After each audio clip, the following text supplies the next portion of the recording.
Bonjour, bienvenue à chacun et chacune de vous. Aujourd'hui, nous sommes appelés à vivre une liturgie de la parole sans l'Eucharistie. Nous allons donc nous préparer à vivre la présence du Seigneur dans sa parole. L'Eucharistie est le centre même de la vie de l'Église. La liturgie de la parole sans l'Eucharistie soutient la volonté des fidèles de faire Église en demeurant des communautés vivantes. Qu'elle entretienne et développe le goût de la Sainte Écriture, qu'elle avive le désir de l'Eucharistie, ce mystère qui réalise l'unité de la foi autour de l'unique pasteur, le Christ ressuscité. Nous aurons distribution de la communion avec des hosties qui sont déjà consacrées. Nous utilisons le prion en Église pour les prières et les lectures, mais la liturgie eucharistique est remplacée par une prière de louange. Levons-nous et accueillons le livre de la parole en écoutant ce chant.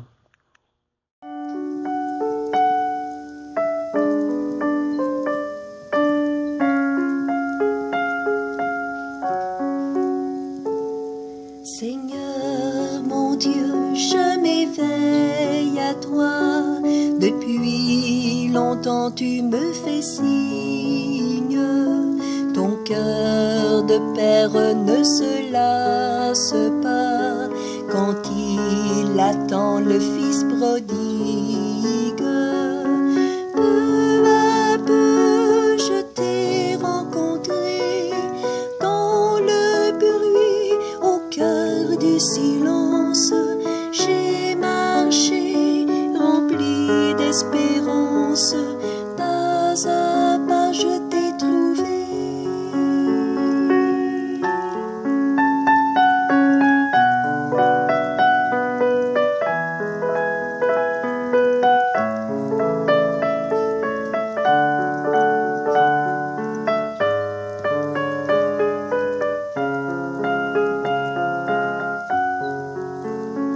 Seigneur mon Dieu, je reviens à toi, le cœur ouvert à ta parole.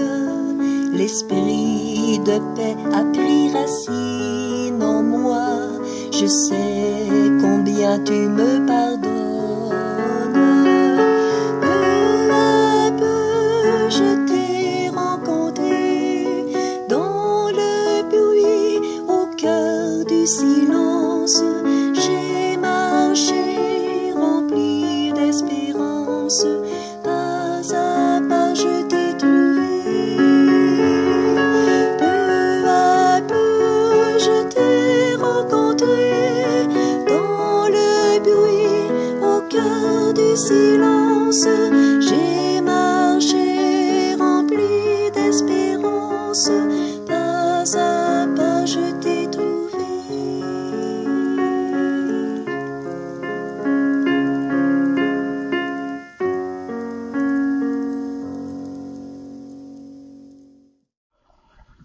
Récitons ensemble l'ancienne d'ouverture. Donne la lumière à mes yeux, garde-moi du sommeil de la mort, que l'adversaire ne crie pas victoire. Nous sommes rassemblés au nom du Père, du Fils et du Saint-Esprit. Amen. Récitons ensemble la prière. Avec une inlassable bonté, Seigneur, veille sur ton Église. Comme sans toi, l'homme mortel succombe, puisse ton aide constante nous arracher au mal et nous ériger vers le haut. Par Jésus-Christ, ton Fils, notre Seigneur, qui vit et règne avec toi, dans l'unité du Saint-Esprit Dieu, pour les siècles des siècles. Amen.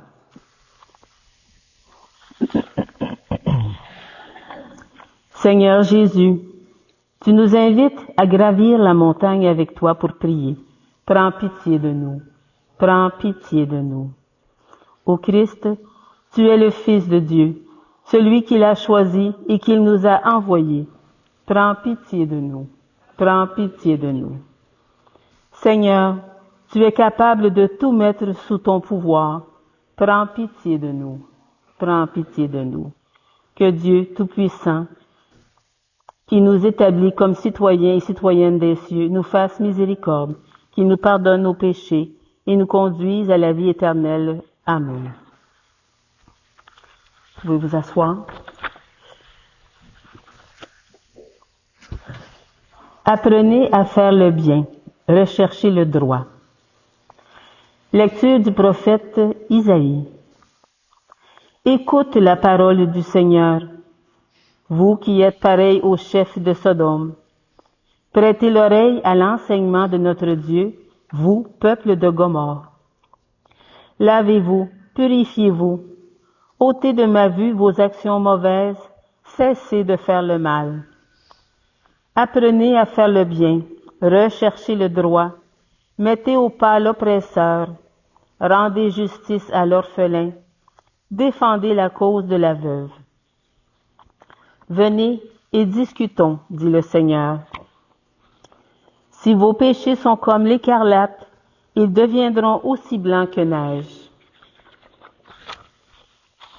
S'ils sont rouges comme le vermillon, ils deviendront comme de la laine. Si vous consentez à m'obéir, les bonnes choses du pays, vous les mangerez. Mais si vous refusez, si vous vous obstinez, c'est l'épée qui vous mangera.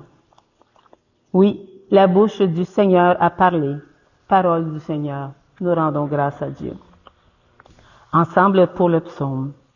À celui qui veille sur sa conduite, je ferai voir le salut de Dieu. Écoute, mon peuple, je parle. Israël, je te prends à témoin. Je ne t'accuse pas pour tes sacrifices, tes holocaustes sont toujours devant moi. À celui qui veille sur sa conduite, je ferai voir le salut de Dieu. Vais-je manger la chair des taureaux et boire le sang des brebis, des béliers? Offre à Dieu le sacrifice d'action de grâce. Accomplis tes vœux envers le Très-Haut. À celui qui veille sur sa conduite, je ferai voir le salut de Dieu.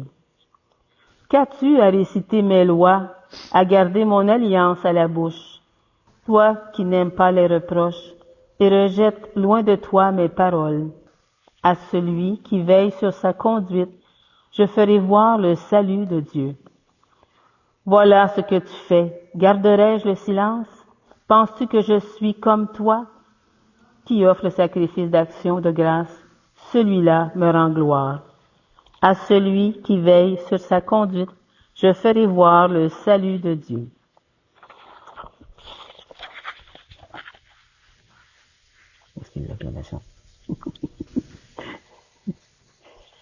Ta parole, Seigneur, est vérité, et ta loi délivrance. Vas-y, je l'ai pas proche.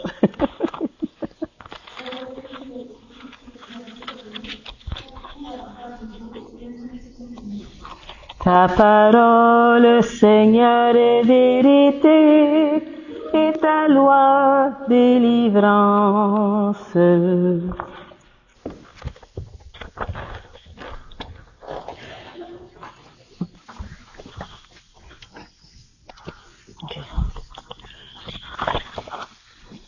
L'Évangile de Jésus-Christ selon saint Matthieu.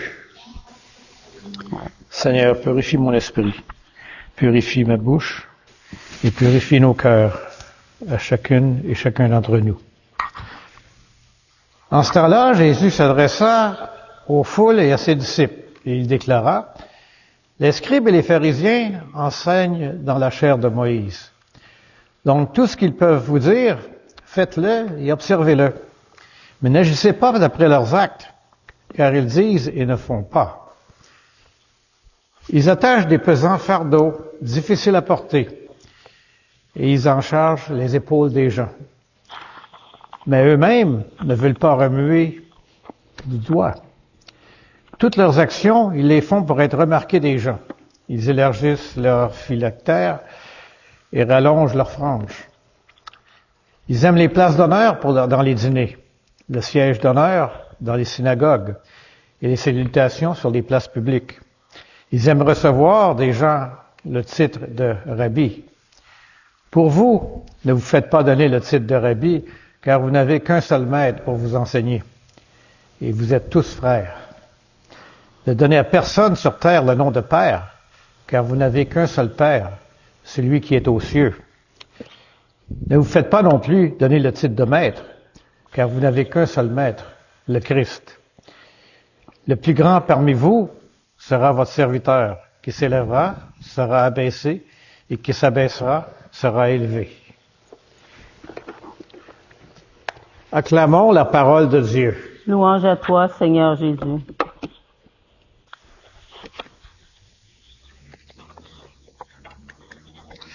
Aujourd'hui, les lectures nous invitent à réfléchir sur l'autorité, le service et l'humilité dans notre vie de foi.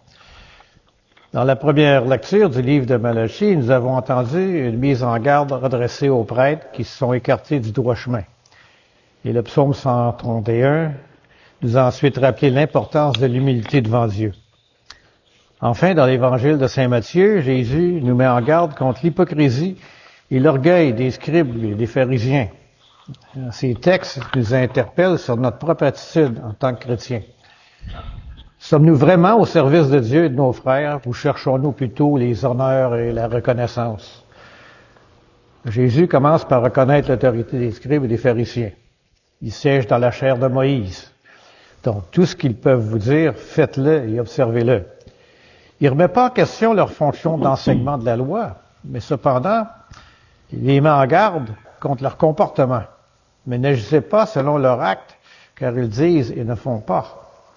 Cette mise en garde résonne particulièrement dans notre société actuelle, où on observe souvent un décalage entre les paroles et les actes. Les bottines ne suivent pas les babines. Et combien de fois avons-nous, nous-mêmes, prêché une chose et fait son contraire? C'est facile de pointer du doigt les hypocrites, mais sommes-nous toujours cohérents dans notre propre vie? Jésus poursuit en critiquant l'attitude des scribes et des pharisiens qui lient de pesants fardeaux et les mettent sur les épaules des gens, mais eux-mêmes ne veulent pas remuer un doigt. N'est-ce pas là une tentation constante pour ceux qui ont une position d'autorité, qu'ils soient religieuses ou non? Imposer des règles strictes aux autres tout en s'exemptant soi-même.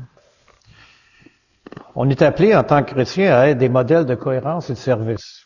Notre foi, ça ne doit pas être un fardeau pour les autres, mais une source de libération et de joie. Et comme le dit Saint Paul dans sa lettre aux Galates, portez les fardeaux les uns les autres. Ainsi, vous accomplirez la loi du Christ. Jésus dénonce ensuite l'amour des honneurs et des titres chez les scribes et les pharisiens. Ils cherchent à être vus, admirés, respectés. Ils aiment les premières places, les salutations sur les places publiques. Ils veulent qu'on les appelle rabbi, père, directeur.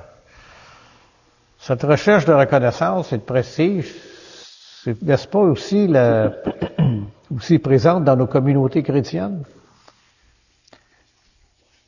Ne sommes-nous parfois pas tentés de mettre en avant nos titres, nos responsabilités, nos mérites? Jésus nous rappelle qu'on est tous frères et sœurs, égaux devant Dieu. Le plus grand parmi vous sera votre serviteur. C'est là qu'on retrouve le message du psaume 131. Seigneur, je n'ai pas le cœur fier, ni le regard ambitieux. Je ne suis ni grand dessein, ni merveille qui me dépasse. L'humilité, c'est la clé d'une vie chrétienne authentique. Ça nous permet de reconnaître notre dépendance envers Dieu, puis notre interdépendance envers nos frères et sœurs. Jésus conclut avec ces paroles. Qui s'élèvera sera abaissé, et qui s'abaissera sera élevé.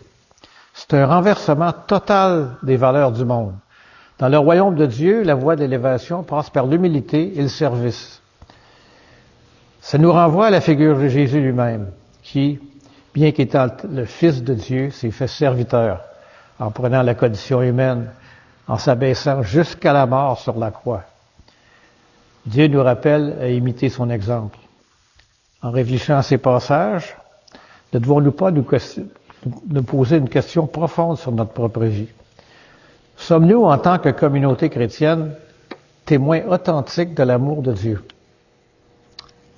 Prenons soin de porter les fardeaux de ceux qui nous entourent ou les accablons-nous davantage? Cherchons-nous à nous élever nous-mêmes ou sommes-nous véritablement disposés à servir les autres? Cette semaine, je vous invite à faire un examen de conscience sincère. C'est le carême, c'est le temps de faire ça. Réfléchissez à ces questions. Qui sont les scribes dans ma vie? Est-ce que je m'identifie à eux d'une manière ou d'une autre? Quelles sont les façons dont je peux servir les autres davantage et chercher moins de la reconnaissance? Y a-t-il des moments où je suis appelé à agir en tant que guide spirituel pour les autres? Et dans ce cas, suis-je conscient des responsabilités qui en découlent? En faisant de mon mieux pour être un exemple cohérent de foi et d'humilité? L'humilité est souvent mal comprise. C'est pas une forme de faiblesse ou de passivité. C'est une force qui découle d'une profonde connaissance de soi et d'une véritable confiance en Dieu. En étant humble, on peut faire preuve d'une grande force pour aider nos frères et sœurs, pour défendre la justice, pour bâtir un monde meilleur. Au cœur de notre foi chrétienne se trouve cette belle réalité. C'est en nous abaissant et en nous mettant au service des autres qu'on participe au projet de Dieu. On est appelé à être des instruments de paix, à faire briller la lumière du Christ. Notre monde a besoin des témoins qui agissent selon les paroles de Jésus, de personnes qui choisissent de servir plutôt que d'être servis. En conclusion, mes chers frères et sœurs, prenons le temps de méditer cette semaine sur les paroles de notre Seigneur. Que notre foi, ce soit pas une simple série de rituels ou d'accomplissements humains, mais une véritable expérience de vie fondée sur l'humilité et le service. Que chacun de nous cherche à être le dernier et le serviteur de tous, à l'image de celui qui est venu pour servir et non pour être servi. Prions pour que Dieu nous aide à vivre cette conversion quotidienne dans notre cœur, en nous rendant toujours plus semblables à Dieu. Qu'il nous accorde la grâce de porter les fardeaux des autres et de vivre notre foi avec intégrité et joie. Et quand on pense à l'humilité, on peut penser aussi à Saint Joseph, dont vous voyez l'icône ici qui a été prêtée par les Chevaliers de Colomb du Québec. Et cette semaine, demain, c'est la fête de Saint Joseph. Un homme qui a été humble toute sa vie, qui a été en arrière, mais qui a toujours soutenu son épouse Marie, son enfant Jésus, son enfant adoptif. Il a toujours été dans l'arrière-plan, mais il était toujours là. Il était humble, il a servi. On a les comptes pour prier pour Saint Joseph, qui est pas seulement le patron de notre paroisse. On oublie souvent qu'il est le patron du Canada. Et vous savez, dans la situation politique actuelle, on a besoin de prière. On a besoin de Saint Joseph de nous aider. Alors, si vous voulez avoir plus d'histoires sur l'icône de Saint Joseph, j'ai des pamphlets en avant qui dit toute l'histoire. C'est quand même beau parce que c'est pris sur l'icône qui a été créée ici à Montréal. Donc, ça vient de chez nous. C'est notre patron ici à Saint-Joseph et c'est le patron du Canada.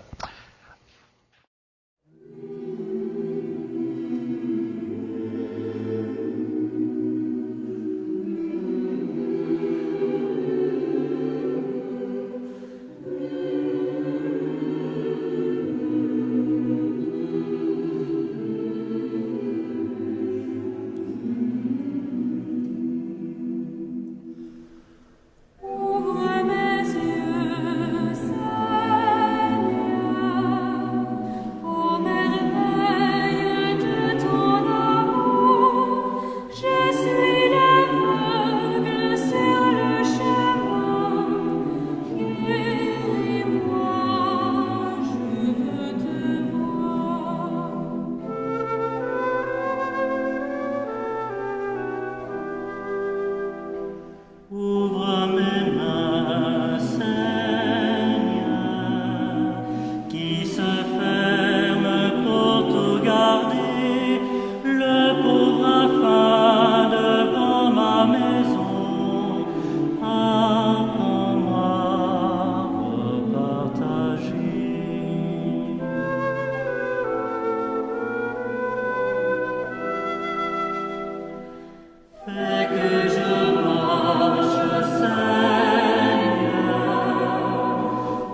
La prière de louange, comme vous le savez, n'est pas dans le prion en Église. Mais entre chaque partie de la prière, je vous invite à dire ensemble, nous te louons.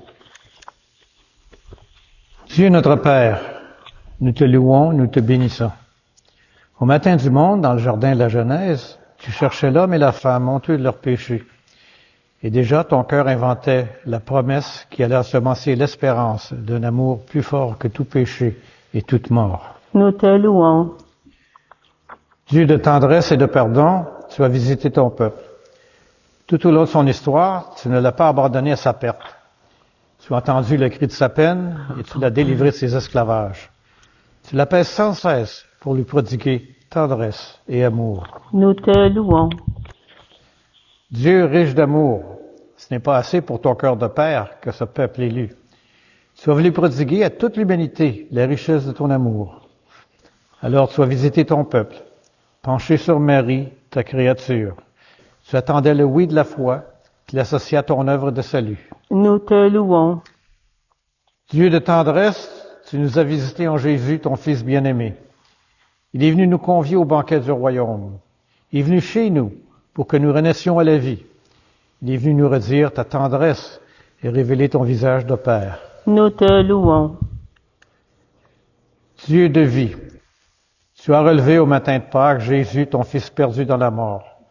Prince de la paix, il remet les péchés pour que tous les peuples chantent de joie tes merveilles. Nous te louons. Dieu de fidélité, tu visites encore ton peuple aujourd'hui. Tu rassembles en un seul corps, par la force de l'Esprit, tes enfants dispersés. Il manifeste ta tendresse aux plus pauvres et aux plus démunis, à ceux qui cherchent sans trouver, à ceux qui désespèrent, pour qu'un jour nous soyons tous réunis auprès de toi, Père, pour chanter notre allégresse avec Jésus, ton Fils, dans l'esprit d'amour. Nous te louons.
Unis dans le même esprit, nous pouvons chanter avec confiance cette prière que nous avons reçue du Sauveur.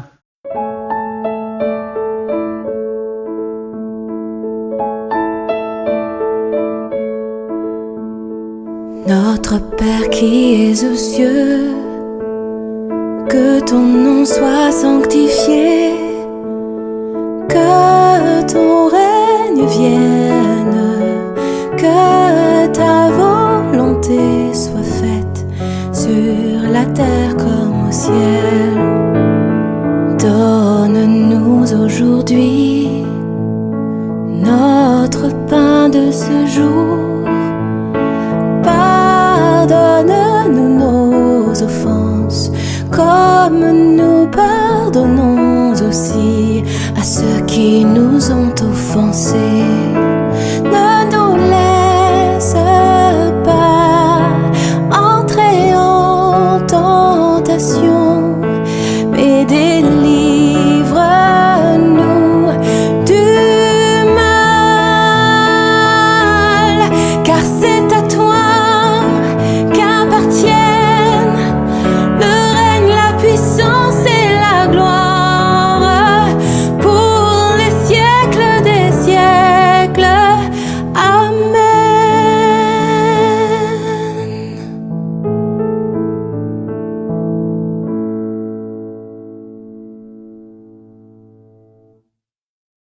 Confirmons maintenant notre prière en échangeant entre nous un geste de paix. Que la paix du Seigneur soit sur chacun et chacune de vous. Toi aussi, Pierre.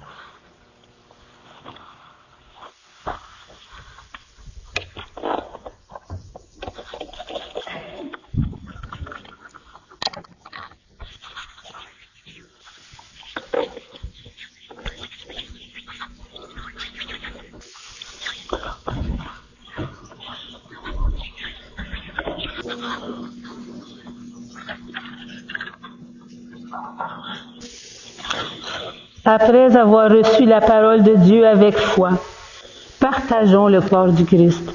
Que cette communion nous unisse à toute l'Église qui se rassemble à ce jour à travers le monde pour proclamer la mort et la résurrection de Christ.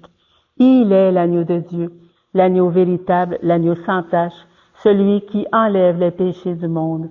Seigneur, je ne suis pas digne de te recevoir, mais dis seulement une parole et je serai guéri.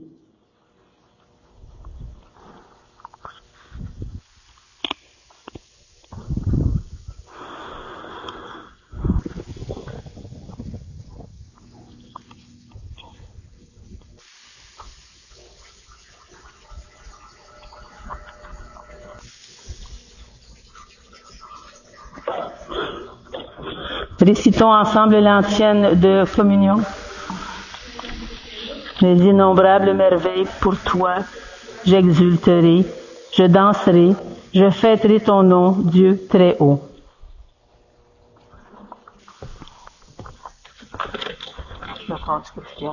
Amen.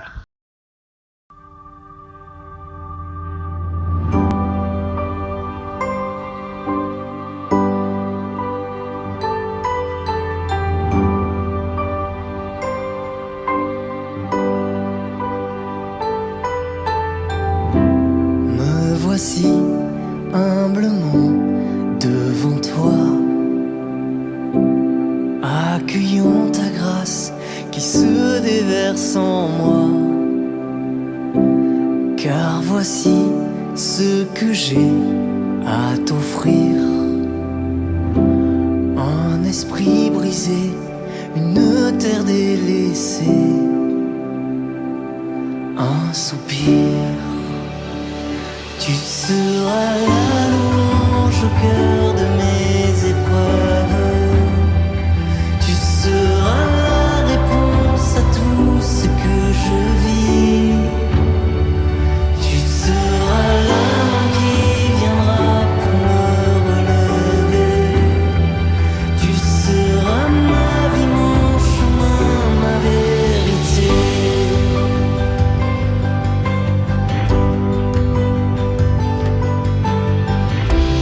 Relevé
Tu seras la louange au cœur de mes épreuves.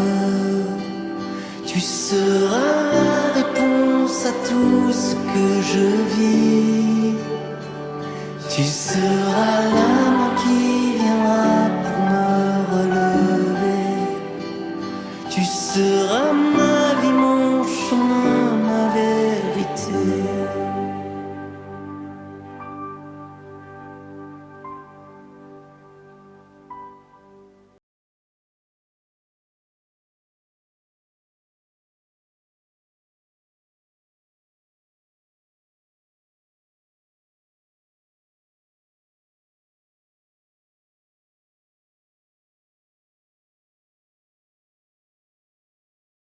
Nous pouvons réciter maintenant ensemble la prière après la communion. Nous t'en prions, Seigneur, que ce repas pris à la table sainte nous aide à vivre plus sainement et nous procure ton inépuisable pardon. Par le Christ, notre Seigneur. Amen. Que le Seigneur nous bénisse et nous garde, qu'il fasse resplendir sur nous son visage et nous accorde sa grâce. Et que Dieu Tout-Puissant d'amour nous bénisse, le Père, le Fils, le Saint-Esprit. Amen. Allons dans la paix proclamer l'Évangile du Christ. Nous rendons grâce à Dieu. Bonne journée à chacun et chacune de vous.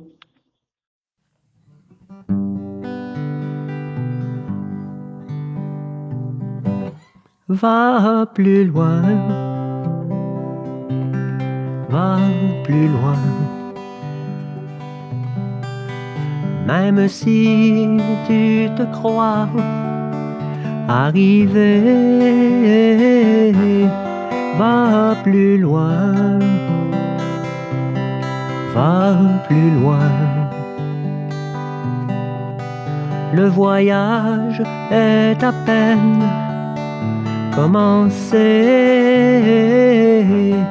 et la route est encore longue vers la fraternité et l'horizon de l'amitié.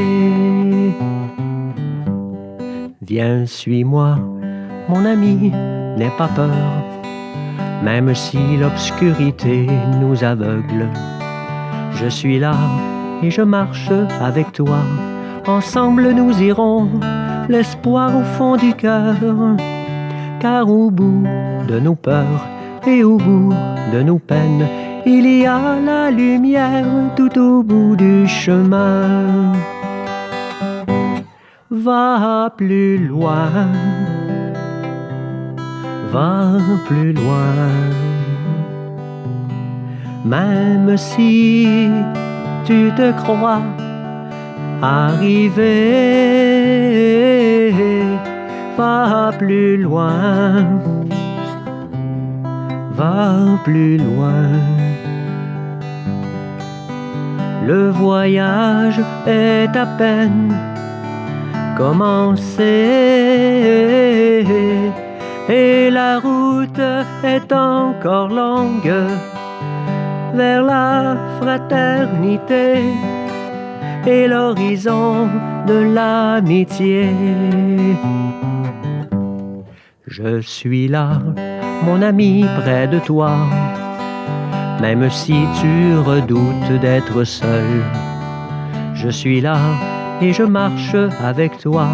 Je te donne la main pour aller sans faiblir. Et la joie dans le cœur, va, regarde plus loin. La lumière promise est au bout du chemin. Va plus loin, va plus loin. Même si tu te crois arrivé, va plus loin, va plus loin.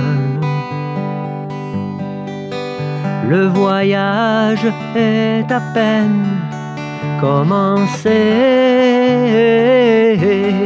et la route est encore longue vers la fraternité et l'horizon de l'amitié.